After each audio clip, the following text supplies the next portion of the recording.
एक राजा के मन में लालच जागा कि उसे सृष्टि का सबसे धनी व्यक्ति बना है, जिसके लिए उसने घोर तपस्या की और ईश्वर को अपनी तपस्या की वजह से राजी कर लिया। उसने ईश्वर से वरदान मांगा कि वह जिस भी चीज को छुए वह सोने की बन जाए। ईश्वर ने उसे वह वरदान दे दिया। अब वह जिस भी चीज को छूता था वह सोने की बन जाती थी। उसने अपने पूरे महल को सोने का बना दिया था और वह प्रत्येक चीज को छूकर सोने का बना देता था।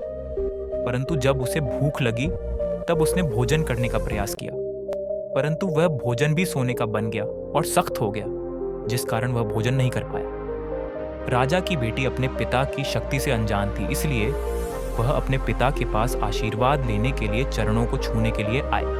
जब राजा ने अपनी बेटी के सर पर हाथ रखकर उसे आशीर्वाद दिया, तब वह भी सोने की मूर्ति बन गई। यह देख राजा पीड़ा में डूब गया और चीख मारकर चिल्लाने लगा, क्योंकि आज तक उसने अपनी जिंदगी में इतना गम नहीं देखा था। वह भूख से तड़प रहा था और उसकी बेटी भी सोने की मूर्ति बन चुकी थी। तब उसे एहसास हुआ कि यह कोई वरदान नहीं बल्कि एक श्राप है। उसने ईश्वर से यह वरदान वापस लेने के लिए विनती करी और माफी मांगी। तब ईश्वर ने उस पर रहम करके वह वरदान उससे ले लिया। फिर राजा की बेटी सामान्य हो गई और राजा भी सामान्य हो गया। तब राजा को महसूस हुआ कि अधिक लालच से व्यक्ति का जीवन बर्बाद हो जाता है। लालच वह बड़ी मुसीबत है जिससे मानव जीवन जीना मुश्किल हो जाता है।